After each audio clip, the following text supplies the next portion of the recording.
What's going on, man? Welcome back to the basement. I'm Ron, and today we're going to talk about my top 5 must-draft rookies for your upcoming Dynasty rookie drafts. We have the NFL draft on Thursday. After that, rookie draft season is going to be in full effect. So I decided today I would sit down and talk about my guys because I haven't really gotten to plant my flag on anybody yet besides, I guess, Malik Willis and Treylon Burks, but I wanted to talk about players on this list that are outside of the top 12 picks in rookie draft ADP. So we're going to get a little bit deeper.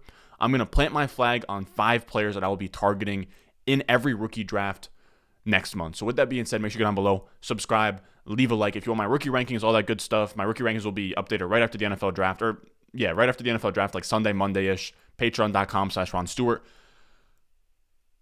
Let's go. Thirsty, trying to choose. I know I'm critical. My nitty bag. All right, so first up, we are going to talk about maybe my favorite wide receiver prospect in this draft, and it's Skyy Moore. Now, I'm going to give a little bit of a precursor that all of the rookie ADP we're going to be referencing here is from Adiko. At Adiko_FF on Twitter, he is a wizard in the Excel sheets. He has Dynasty, Startup ADP, Rookie ADP. I'll put that link down in the description, but he already has Rookie Draft ADP. Now, I'm probably going to do a video next week or something once we have some Rookie Draft ADP on his Google Sheet. That's going to be very valuable information because it's all from paid sleeper leagues, on sleeper, all Dynasty leagues. So it's a really cool resource. Now, Skyy Moore in early rookie drafts is going at the 206 as the wide receiver 9. I have him as my 110 as the wide receiver 5 right now. I love Skyy Moore. He is probably going to be my biggest flag plant of this entire draft, and I think that he is in play to go in that first round range to the Chiefs or the Packers. I honestly kind of hope he goes second round to like the Bears. Please. If he gets second round draft capital in like a landing spot like the Bears or the Titans people don't really like. Here's the thing with me is I do hope for good landing spots for my favorite players, but at the same time, landing spot drives up price so much. I actually just recorded a video today that's going to come out on Thursday about landing spot, but Skyy Moore goes first round to the Chiefs. He's probably going to be going 108, 109-ish. If he went second round to the Bears, we're talking about a guy that you could probably get him at like 206 to like 208 in like casual, or not even casual, but just like Reddit Dynasty leagues, people that aren't subscribers of the Ron Stewart channel. And the reason why I like him so much, he was a mega producer. His production was elite. This is his receiving yards per team pass attempt. This is my favorite, or one of my biggest metrics I weight in the RS grades. Receiving yards per team pass attempt, just receiving yards divided by pass attempts of a team. It pretty much just breaks down your efficiency and dominance of a passing offense. And he produced all 3 years, and this is him next to Davante Adams and Antonio Brown. And the reason why is because these guys are also group of 5 guys. So Antonio Brown, I believe, went to Central Michigan. Skyy Moore went to Western Michigan.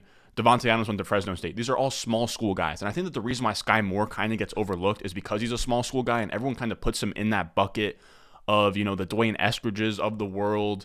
And I'm just trying to think of those small school wide receivers. People just don't like them a ton, like Andy Isabellas of the world. Here's the clear difference.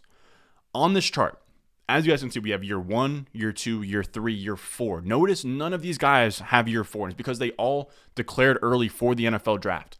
Very rarely do we get group of 5 guys, non-power 5 wide receivers that declare early and get drafted. Very rarely. Usually they have to play, 4 seasons, maybe even have like a redshirt senior season, and then they ball out on the back half and they get like day 2, day 3 draft capital. Skyy Moore is an anomaly. He is an early declare, so is Davante Adams and Antonio Brown. He is a 21-year-old early declare, which is a big boost in the RS grades. Mega producer, and the best part is that he is going to get draft capital. So the same way that Davante Adams was a group of 5 guy, early declare, 21-year-old early declare, he gets drafted second round out of Fresno State by the Packers. Skyy Moore is going to go second round at worst at this point. I want to say Dalen Jeremiah had a quote on Twitter. He's like, Skyy Moore is not making it out of the second round. I saw a quote from The Athletic. We're going to look at some of those in a little bit. But on The Athletic, they were saying they love Skyy Moore. Be shocked if he makes it out of the second. He looks like a guy that's in play to get taken as high as like the Chiefs, like pick 30. If he goes first round again, he will get a big bump from me, but I kind of prefer that the community stays off him so I can get as much as him as possible. But really the only downside is that he is a little bit undersized, right? So if we go back to that player profiler screenshot, 5'10", 191 pounds. that is a little bit small, but that kind of fits into that the Golden Tate, Elijah Moore, Tyler Lockett, family tree of comps, which I think is fine. Those are guys that are going to give you wide receiver 2 production. And in the modern NFL, when size doesn't matter a ton anymore, he has upside for more than that as well. And he is the complete package. He looks great on metrics, 21-year-old early declare, and he looks great on tape. Matt Harmon, reception perception, check him out. Amazing. All of you guys probably know about him, but he murdered reception perception in college. So Matt Harmon charted all these routes. Again, this is a small school, but again, we're talking about a guy who declaring early is a complete anomaly. 86th percentile in winning against man, 97th percentile in winning against zone, 91st percentile in winning against press. There's really not much more you can ask for from Skyy Moore. I mean, maybe we just hope that he's a little bit bigger, but I love it. And on top of that, you guys know I love those dynamic guys. He's not a dynamic beta, but he wore 24 in school, and a scout from The Athletic was saying that he could take handoffs and be a little bit more than just a wide receiver. So I'm very excited about Skyy Moore. After whatever order of Burks, London, Jamison Williams, Garrett Wilson, Skyy Moore is very easily my wide receiver 5 at the top of the heap of those next guys. Moving on, we're going to talk about Desmond Ridder. Now, the guys in the Discord, on the premium side of the Discord, have known that Desmond Ridder has been showing up really good in my model. And he feels like a guy that could be the Jalen Hurts of this class. Right now, his rookie ADP is the 203 as the quarterback 5. Today, in my rankings, he would be the 109 as my quarterback 3, given late first-round draft capital. Now, the last rankings update I did, he was an early second for me, but that was because his Grinding the Mocks update had him as a second-round pick. As of today, he is slated to go late first. If he goes late first, I'll have him like 109. If he goes early first, if he goes top 12, and we'll talk about that in a little bit, but he'd sneak into my 105, like 105, 104, 103 range. Now, Desmond Ridder, his most appealing part for fantasy, again, rushing fantasy points are more valuable than passing fantasy points. He ran a 98th percentile 40-yard dash with a 4.52.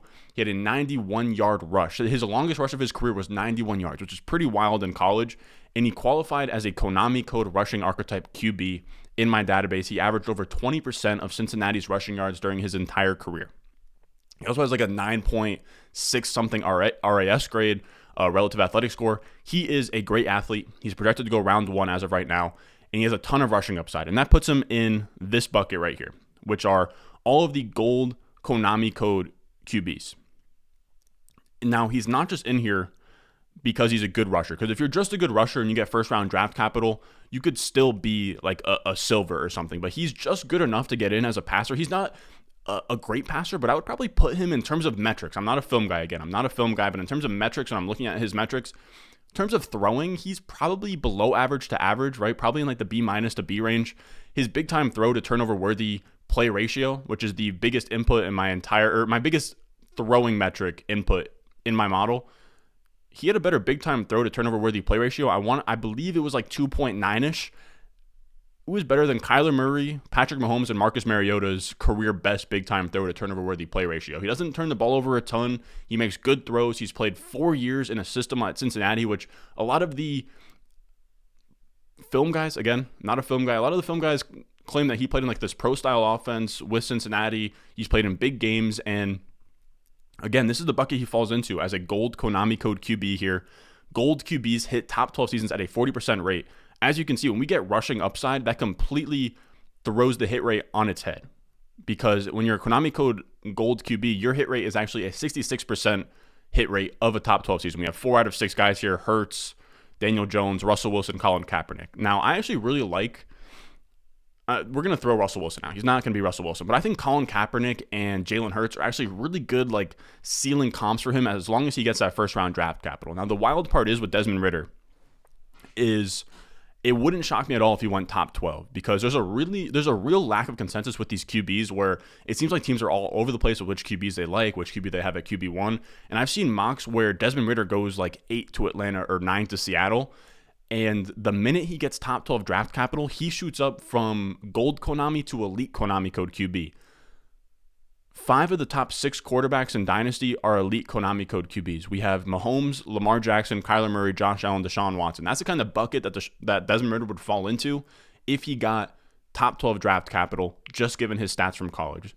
Instantly at that point, he'd probably be like just in a vacuum, I don't think ADP would catch up, but in a vacuum, he'd be like my 103. So for now, assuming late first round draft capital, I have him as my QB3 at the 109, right behind Matt Corral. But if Matt Corral could fall out of the first round. So Desmond Ridder is firmly in play as my QB2. After that big seven of Burks, Malik Willis, Breece Hall, Drake London, Jamison Williams, Kenneth Walker, and I said Garrett Wilson, that big six, after that, he is firmly in the mix for me if he gets first round draft capital of like Kenny Pickett, Matt Corral. I mean, any of the wide receivers you want to take of like Olave, Dotson, whatever. He is in that range for me, and I think that the community is lagging behind a little bit, having him as an early second. People just, I don't know, Desmond Ridder just doesn't really flash to people when, to me, I mean, just in terms of what we look for in fantasy, the rushing upside is clearly there. He was a 4-year starter. I don't mind him. Now, moving on from there, we're going to talk about somebody that is just getting absolutely I can't even think of a word to say what people are doing to this man, but he is getting absolutely slandered in these streets. Wandale Robinson.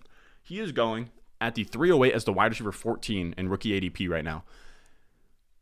In my rankings, he's my 205 as the wide receiver 10. Again, I'm not huge on Wandale. He's my wide receiver 10, but in this running back class, the running backs suck. You can put the quarterbacks over him. You can put the top 7 over him. After that, Wandale Robinson, you got to put him up there. Again, for me with wide receiver, I have legendary, elite, gold, silver, bronze. Wandale Robinson for me falls into the gold tier. He's the last guy in the gold tier, but he falls into the same bucket for me in this class as Jamison Williams, Chris Olave, Skyy Moore, all of those guys. He has a similar profile to those guys just in terms of like production, expected draft capital. Again, lower end of that spectrum, but he's still a very solid prospect. And to me, he's better than those guys behind him in that silver range, which is going to be like Alec Pierce and Christian Watson, those guys. So I think I think it's rough to put those guys ahead of Wandale Robinson. And it feels like people are really just overreacting because of Rondale Moore last year. Just because Wandale Robinson is short like Rondale Moore at 5'8", doesn't mean that he is going to be destined for some gadgety role like Rondale was. And even if he is shoehorned into that gadgety type role, you're getting this guy at a massive discount of the 308 in rookie drafts. Now, I have a hard time calling him the next Rondale. Again, I think that it's in his range of outcomes that he's Rondale Moore. Again, we don't even know that Rondale Moore is not going to hit at the next level. He still could have, his first year was disappointing. So is Michael Pittman's. He could go out there and be fine. I don't think he's going to be a complete face planner. Rondale Moore, to me, I don't love him, but there isn't, I wouldn't say it's 100% certain that he's not going to hit at the next level. And I'm not saying he's going to be like a top 5 wide receiver, but a top 24 season for Rondale Moore isn't out of the range of outcomes. I mean, we almost saw one from Christian Kirk last year, which is a similar trajectory to what Rondale Moore is on at this point. But the difference is that Rondale Moore had one good year, and then he had injuries, and he had 2 other years, and he was used in a low A-dot role in the Big Ten. Wandale Robinson played in the SEC, and he put up in his final season, he put up 104 catches, 1,334 yards, and 7 touchdowns in the SEC. And it's not like he was strictly a gadgety guy either. His ADA, average depth of target, was 10.3 yards in his final season. Rondale Moore, in his final season, his average depth of target was 2.6 yards. I think people are just looking at Wandale Robinson, seeing what happened with looking at Wandale. I'm almost confusing those names, Rondale and Wandale, but people just look at Wandale Robinson and just put everything that Rondale Moore did poorly this year onto him. And I think that's just, it's just not great process. Especially, I've heard a lot of people say on Twitter, I went back and forth with my guy Kev, who's a funny guy on Twitter, but he's like Wandale Robinson, he feels too much like Tutu Atwell, Andy Isabella, and Scotty Miller, which are fine concerns, right? Small mega producers. The difference is that Wandale Robinson's a 21-year-old early declarer, which we love. We love players that leave college early. That is a massive indicator. On top of that, those guys, Andy Isabella was a UMass guy. Tutu Atwell was an ACC guy. Scotty Miller, I don't even know what he was. He might have not have been Power 5. Wandale Robinson did this at the SEC. In the SEC, on Kentucky, he played against teams like Georgia and Florida and Alabama and LSU. Legit teams. Now, is he somewhat limited by his size? Sure. He's 5'8", 179 pounds. But again, we're talking about a third-round rookie pick. I'm not going to sit here and say that he has a bulletproof, pristine profile by any means, but I think that some of the concerns are a little bit overstated with Wandale Robinson. When we look here, these are his targets chopped up by depth of field. Deep is 20-plus yards, medium 10 to 19, short 0 to 9 yards, and behind the line of scrimmage. Now, yes, he does have 34.4% of his targets behind the line of scrimmage. but I think he's a more complete wide receiver than given credit for. In his final season, he had 22.7% of his targets 20 or more yards downfield. 29 targets, 14 catches, 467 of his total yards came 20 or more yards downfield. Had 2 touchdowns. His best receiving grade on PFF was his deep catches as well. Now, to compare to somebody else that I think is not a similar player, because I don't watch these guys on tape a ton, and I can't tell you that Elijah Moore is the same guy as Wandale Robinson. I'm not making that comparison at all. I think Wandale Robinson is the budget version of Elijah Moore. SEC producer, undersized, slot guy. Again, the Dollar Tree version that you can get in the third round of rookie drafts. In Elijah Moore's final season, only 18.8% of his targets were 20 yards or beyond. So Wandale Robinson in his final season in the SEC was used 20 yards or more than Elijah Moore. Now, to be fair, Elijah Moore had more medium and short area targets and didn't have as many behind the line of scrimmage targets. All I'm trying to use with this comparison is that Wandale Robinson, sure, he seems gadgety and he has that yak ability, but I don't see him as just that. I don't think that he is just that. He does more than just that. That's not a Rondale Moore type distribution in terms of his targets. Now, I've also seen scouts say the same. This was a great article from The Athletic where they kind of polled anonymous scouts and said, hey, what do you think about this player? And this wide receiver coach on Wandale Robinson, he said, I like him. He's a hybrid guy. He transferred to Kentucky from Nebraska, got to play in a pro-style offense. If he doesn't go to Kentucky, he's not draftable. He can play in the slot. I see a lot of Randall Cobb in his game. He's just so good with the ball in his hands. I think he's more than just a gadget guy. Randall Cobb is like a decent comp. I think at like the worst end of his outcomes is probably like Jamison Crowder, Cole Beasley with like a lot more juice than that, a lot more yak ability than that. I think that's not bad at all. He's projected to go 79th overall in the third round of the NFL draft. Day 2 draft capital is solid. That gets him into the gold tier.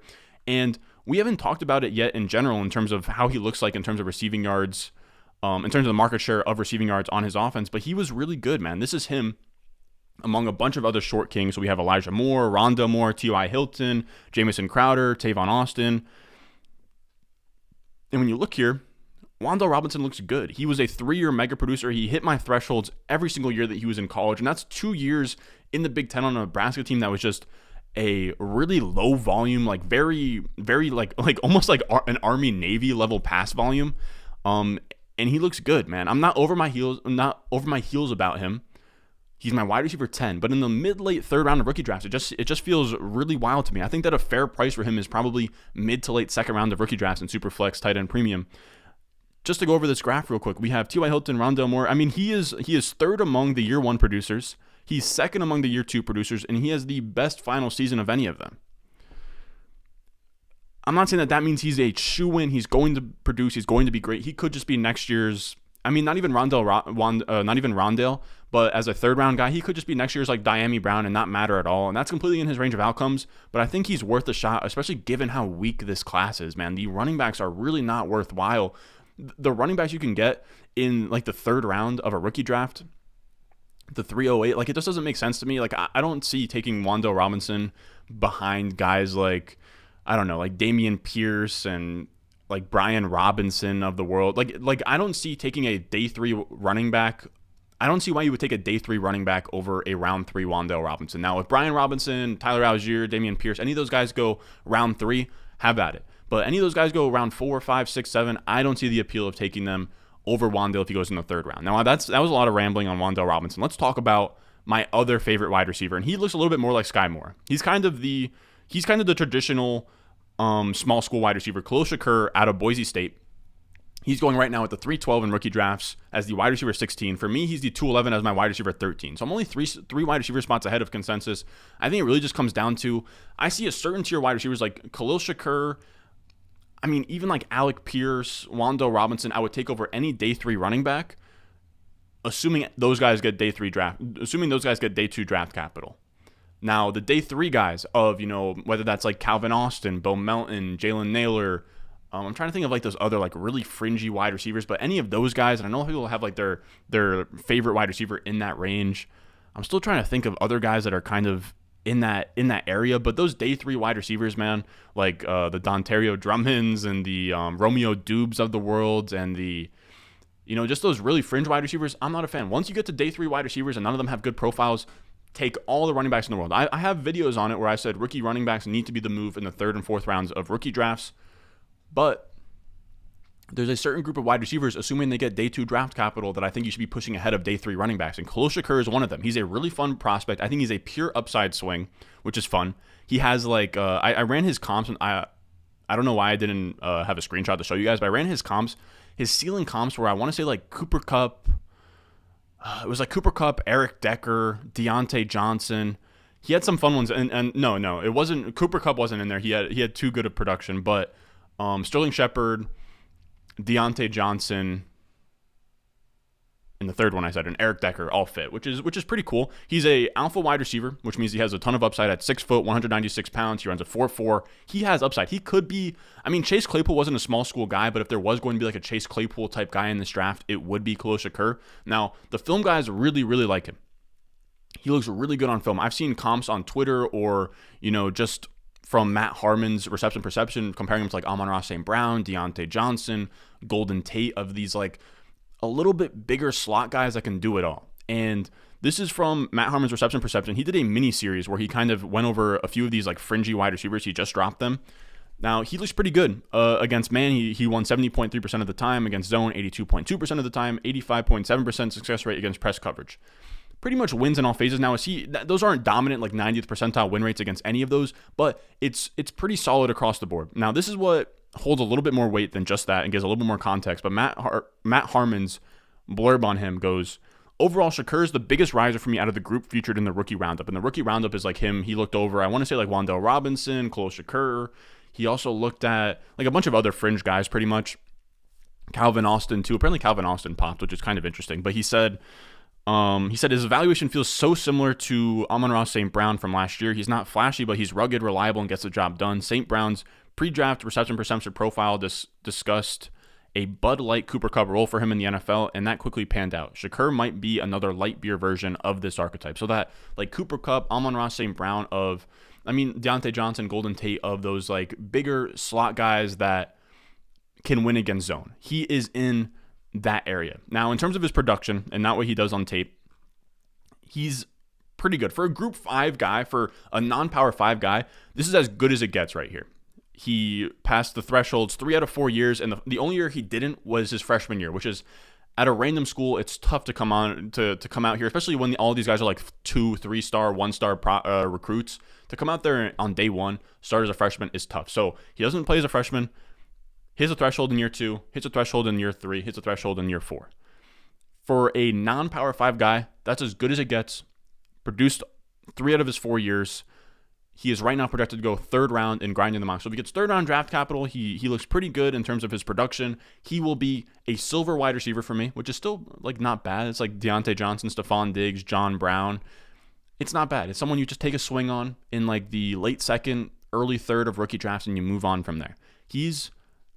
I think he's just not getting enough credit in terms of those late wide receivers. I think a lot of people are pushing up running backs that are probably going to get like round 5, round 6 draft capital. Now, the last guy we're going to talk about, Charlie Kolar. Now, I don't do a ton of tight end analysis on these rookies just because rookie tight ends are tough. I didn't make a model for them. I kind of just live and die by just give me baseline production and uber athleticism. That's all I care about tight end. Now, Charlie Kolar, I'm not super high on him. Like I'm not super ahead of consensus on him. I have him as my 412 as my tight end 2. Charlie Kolar in rookie ADP is 503 as a tight end 5. Now, he's the only tight end outside of like Trey McBride that I really care about. I think Jelani Woods is also really interesting too. Just got to kind of see how the draft capital shakes out.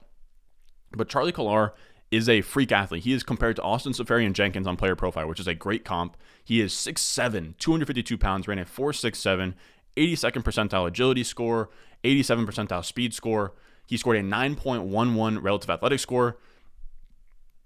He's a freak athlete. Now, what we want with that is we want guys that produce as well. Now, he isn't some mega producer. He's not going to jump off the screen in terms of what he produced, but this is an Iowa State tight end that's probably going to go like day 2, day 3. And outside of year 1, he produced 3 out of 4 years, which isn't bad at all. This is a guy we're talking about like in the 5th round of a rookie draft. You can just stash on your taxi squad like a Kylan Granson, like I'm trying to think of guys in years past, but like an Albert O. He fits he's nowhere near as athletic as Albert O, but he is in that range of just upside type tight ends that you stash on your taxi squad and you wait 2-3 years and see what happens. Right now, he's projected to go 3rd round of the NFL draft. He will be a guy that in the 5th round, I'm going to be targeting running backs there. But if it just gets so running back hungry in a lot of these drafts, where especially the subscriber leagues, where I know you guys are using my rankings and we're just going to be like taking, like Bryant McCormacks and Julius Chestnuts or whatever in like the 5th round, then sure, I'll take a flyer on Charlie Kolar, especially if I have a need there in the 5th round. So those are my 5 must-draft rookies for these upcoming rookie drafts. Now, I know that draft capital and landing spot will probably shake some things up here, but I figured I'd kind of plant my flag before the NFL draft happens, just, I don't know, for like accountability reasons. Now, after the NFL draft, we'll do a ton of these videos where I'll talk about my 5 must-draft players after the NFL draft, 5 do-not-draft players, skyrocketing players, whatever. We'll talk about all of that good stuff. Now, it is 8:45 p.m. and this video is supposed to go up tonight. So I'm going to turn off the camera and upload this video. As always, I love you guys. If you want my full rankings, they're going to be updated probably by like Monday after the NFL draft. My rookie rankings, Dynasty rankings, I'll be doing a whole overhaul and all of that. So if you want to check that out, patreon.com/RonStewart. It is $5 to join now. After the NFL draft, by that Monday, I plan to do the Patreon revamp where like the $5 tier is like $8, and then there's like some in-betweens between that tier and like the superfan tier. So if you want to get in for $5 and only be charged $5 moving forward forever, I'm going to grandfather everybody in that tier. So patreon.com/RonStewart if you want access to all my rookie rankings, all of the updated. I'm going to be live updating like in the Discord of like, oh, this guy is going to be an elite now. This guy actually got bumped to legendary, gold, silver, whatever, in terms of RS grade. So be on the lookout for all that. As always, I love you guys. Make sure you go down below, subscribe, leave a like, and I will see you guys in the next one. I got the juice, I got the juice. 10-0, Chatham's on. Foolies glad I'm home. Even my haters kinda glad I'm on. Rest in peace to my vagabond. Rapper song, singer, suspended, subpoena from Mr. Mean.